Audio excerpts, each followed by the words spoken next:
चलिए capital gain का हमारा चैप्टर चल रहा है डॉक्टर आर के जैन की बुक से, बीकॉम सेकेंड ईयर, और हमने 12 न्यूमेरिकल कंटिन्यू कर लिए हैं। आज हम न्यूमेरिकल नंबर 13 जो है वो स्टार्ट करेंगे। ये भी बहुत इंपॉर्टेंट है, इसमें भी 4-5 चीजें हैं। Shri Mukesh had purchased 1200 shares of rupees 10 each of a company on 15th April 2010 for 54,600. Company declared a right issue in the ratio of 2:1 at a premium of rupees 30 per share. ठीक, तो शेयर से related ही ये आपका question है, बाकी और इसमें कुछ नहीं है। ठीक है, तो अब in October 2020 he sold the right of 300 shares against 15 per shares, and remaining 300 shares were purchased by him. He sold 300 right shares at the rate of 200. He sold all shares at the rate of 221.25 on 15 March 2021 and paid brokerage.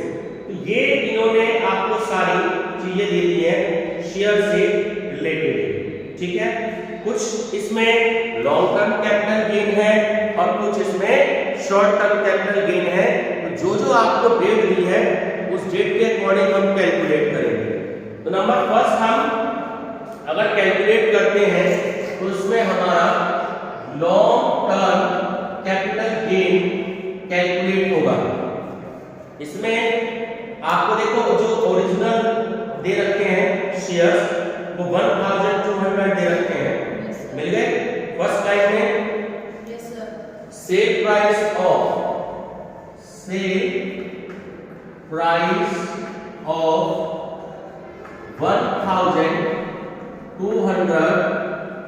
Shares और bracket में mention कर लीजिएगा original. ये बात clear हो गई। अब यहाँ पे भाई बच्चे जो मिस्टेक करते हैं, रेट क्या लें इसका। ठीक है, रेट ध्यान से देखो। ये जो ओरिजिनल शेयर्स थे, क्वेश्चन की 5th लाइन में आपको रेट दे रखा है 221.25, क्योंकि लाइन लिखी है he sold all these shares, यानी कि उसने सारे के सारे शेयर्स बेच दिए। ये बच्चों को ये ध्यान नहीं रहता कि हमें 221 रुपए 25 पैसे लेने हैं। बात समझ में आई? तो यहाँ मिस्टेक होती है। तो eight the rate of rupees 221.25 बताइए क्या वैल्यू आती है। ईच वर्ड और लिख देना यहाँ पर each, sir into the one है इसकी, और क्या करोगे है ना। एट द रेट ऑफ का मतलब 1200 को मल्टीप्लाई कर दो 221 रुपए 25 पैसे से। सर 265500, थोड़ी सी राइट हैंड साइड में जगह जोड़ छोड़ के चलेंगे। 265 ठीक है, ठीक है। मैं राइट हैंड साइड में इनका टोटल नहीं करूंगा, तो थोड़ी सी जगह आप छोड़ के चलेंगे। ये बात क्लियर हो गई। अब क्वेश्चन में जो सेकंड क्लास लाइन है उन्होंने ये मेंशन किया है कि he paid at the rate of 2% brokerage. तो 2% ब्रोकरेज भी दी है, तो माइनस हो जाएगी, minus brokerage eight the rate of 2%। बोलो इस वैल्यू का 2% ब्रोकरेज कैलकुलेट कर दीजिए। सर 5310, ठीक है, माइनस कर दो 2,07,190, ठीक है 260,190 ये वैल्यू आपकी आ गई। ठीक है, क्या कहेंगे हम इसे नेट कंसीडरेशन। क्या कहेंगे प्राची जी? नेट सेल कहाँ है यहाँ पर? Net consideration. ठीक है, ये नेट कंसीडरेशन की आपकी वैल्यू आ गई।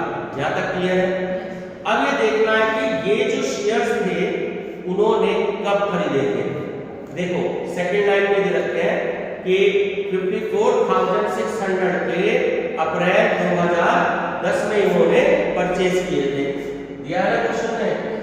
चलिए तो less index cost of acquisition,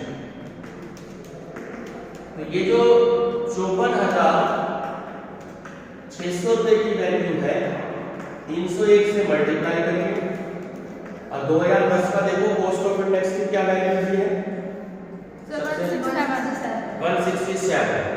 ठीक है, डिवाइड कर दीजिए। सर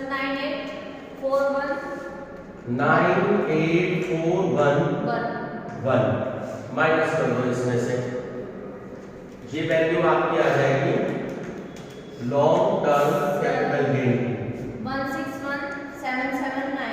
एक लाइन छोड़कर, ठीक है, 161779 राइट हैंड साइड पर हमने इसको लिख दिया। ठीक है, इसको क्लोज कर दीजिएगा बिल्कुल। तो ये आपकी शेयर्स की वैल्यू आ गई लॉन्ग टर्म। अब हम बात करते हैं अगली value, third line, in October 2020 he sold the right share. देखिए डेट पे अंडरलाइन कर ले सब लोग, अक्टूबर 2020 में करना है ना, तो 3 साल तो नहीं हुए, यानी 36 महीने तो नहीं हुए, तो क्या हो गया ये शॉर्ट टर्म कैपिटल गेन, ध्यान रखना है इस चीज में। ठीक है, तो अब हम शॉर्ट टर्म कैपिटल गेन की वैल्यू को कैलकुलेट करेंगे। इसमें कौन से शेयर्स बेचे हैं, राइट शेयर्स बेचे हैं, तो सेल ऑफ राइट्स, देखो 302 शेयर्स हैं और एक शेयर की कॉस्ट उन्होंने 50 रुपीज दे रखी है, ठीक है, अगेंस्ट 50 रुपीज पर शेयर, तो 50 से मल्टीप्लाई कर दीजिए। 15,000 जो है ये अंग्रेजी आपकी वैल्यू आ गई, यहाँ तक क्लियर है।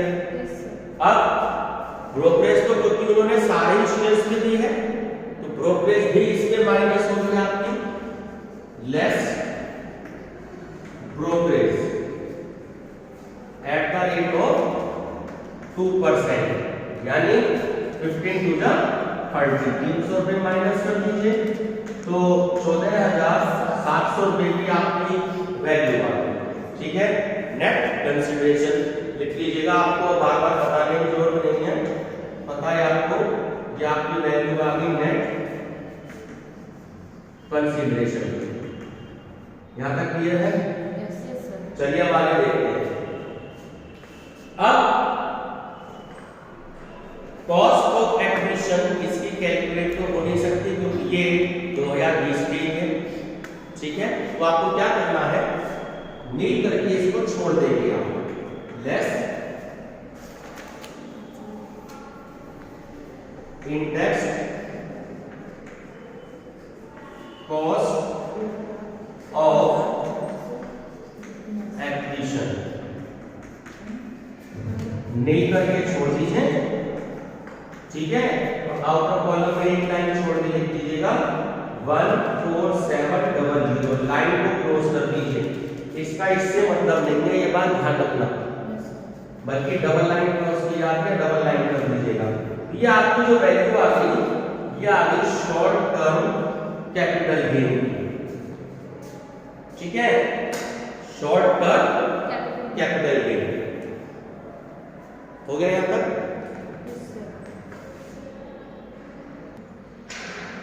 आगे देखते हैं आगे क्या है, आगे लिखा है and remaining 300 shares were purchase by, और जो बचे हुए जो शेयर्स थे वो उन्होंने खुद परचेज कर लिए।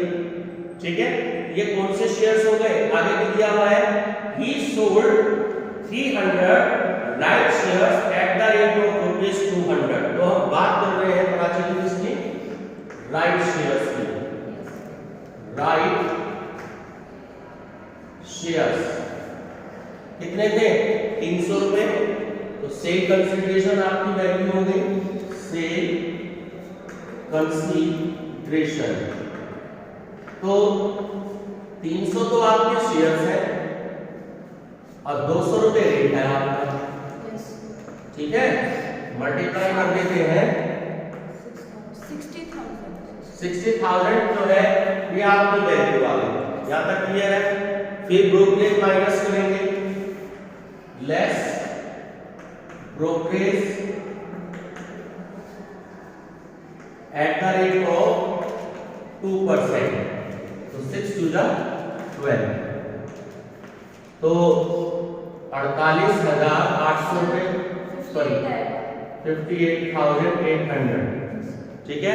तो नेट कंसिडरेशन की आपकी वैल्यू आ गई, नेट कंसिडरेशन ये आपकी वैल्यू आ गई, ठीक है। अब आगे देखते हैं, ये जो अब स्टार्टिंग में ध्यान से देखो, सेकंड लाइन में एक इन्होंने राइट रेशियो लिख रखा था 2:1, मिल गया। अब आपको देखना है कि कैसे वैल्यू इसकी कैलकुलेट होगी।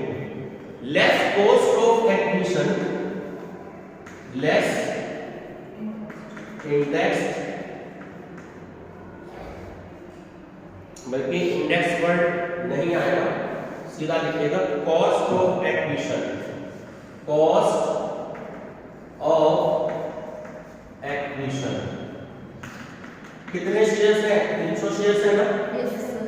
ठीक है। अब ये जो 300 शेयर्स है, कितने रुपए रेट हो गया? जरा ध्यान से देखो, क्वेश्चन में जो आपको वैल्यू दे रखी है,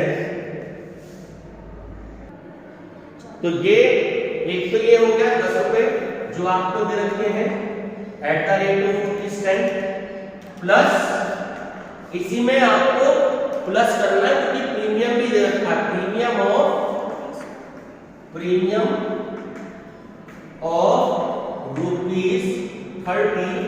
पर शेयर। यहाँ पे स्टूडेंट्स जो है गलती कर जाते हैं। अब कैसे?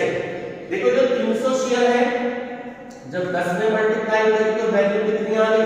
3000, और 300 शेयर को प्रीमियम पर 30 रुपए दे रखे हैं, तो 3,9, तो 9,000 की वैल्यू आ गई।